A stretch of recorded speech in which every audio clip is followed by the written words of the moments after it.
अगर मैं आपसे कहूँ कि एक यात्रा आपकी जिंदगी को हमेशा के लिए बदल सकती है, एक ऐसा सफर जिसे लोग मोक्ष की राह मानते हैं, जहाँ से जन्म मृत्यु के चक्र से छुटकारा मिल सकता है। और हाँ, अगर आप ज्यादा एडवेंचर और इंस्टाग्राम वर्दी फोटो के पीछे हो तो चिंता मत करो, वो भी मिलेगा। स्वागत है आपके सफर में चार धाम यात्रा की रहस्यमयी दुनिया में, जहाँ रोमांच और आत्मिक शांति दोनों ही आपकी राह में है। चलिए यात्रा शुरू करते हैं। चलते हैं हमारी यात्रा के पहले पड़ाव यमुनोत्री की ओर। सुनने में शांत लगता है ना? लेकिन थोड़ा डर भी डाल दूं। मान्यता है कि अगर आपने यमुना नदी के बर्फीले पानी में डुबकी लगाई और आपको कुछ महसूस नहीं हुआ तो बधाई हो, आप स्टील से बने हो। लेकिन मजाक अलग, लोग मानते हैं कि यहाँ स्नान करने से आपके सारे पाप धुल जाते हैं।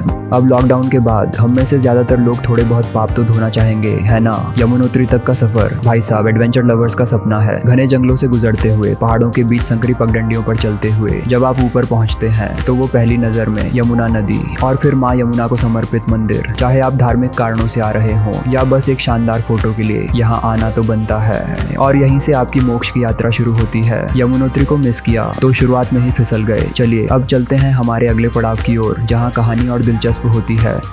अब चलते हैं गंगोत्री की ओर, जहाँ से निकलती है भारत की सबसे पवित्र नदी गंगा। यहाँ देवी गंगा का अवतरण हुआ था। और सुनिए, अगर आप इस जगह को मिस कर देते हैं तो अपने जीवन के फैसलों पर एक बार फिर सोच लीजिए। वैसे क्या आपने सुना है, कहते हैं कि गंगा में डुबकी लगाने से बुरा कर्म धुल जाता है, पर भाई ट्रैफिक के चालान भी धुलते हैं क्या? पूछ रहा हूँ दोस्त के लिए।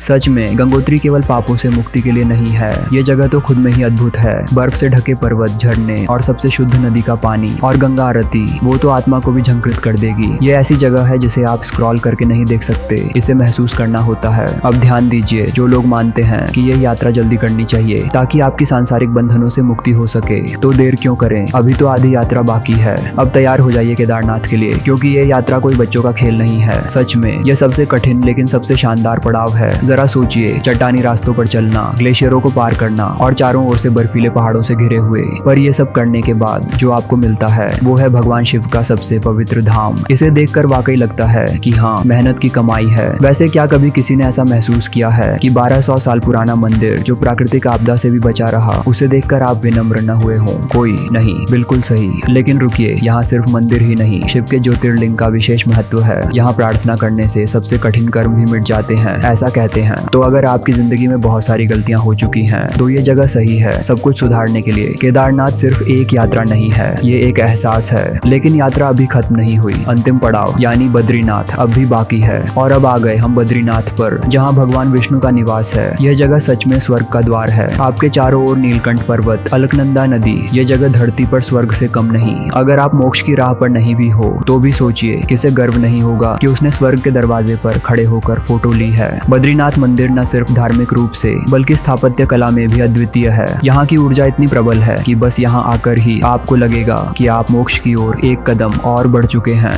तो चाहे आप आत्मिक शांति की तलाश में हो या फिर एक अविस्मरणीय एडवेंचर के, बद्रीनाथ आपको वो अंतिम अनुभव देगा जिसकी आपको तलाश थी। और अब सवाल ये है, क्या आप तैयार हैं इस यात्रा के लिए? प्रेरित महसूस कर रहे हैं तो यही मत रुकिए। भारत के अद्भुत सांस्कृतिक और आध्यात्मिक स्थलों को जानने के लिए मेरी दूसरी शॉर्ट वीडियो देखें। और अगर आप सोच रहे हैं कि आगे क्या यात्रा बाकी है तो सब्सक्राइब कीजिए और मिलते हैं अगले रोमांचक सफर पर।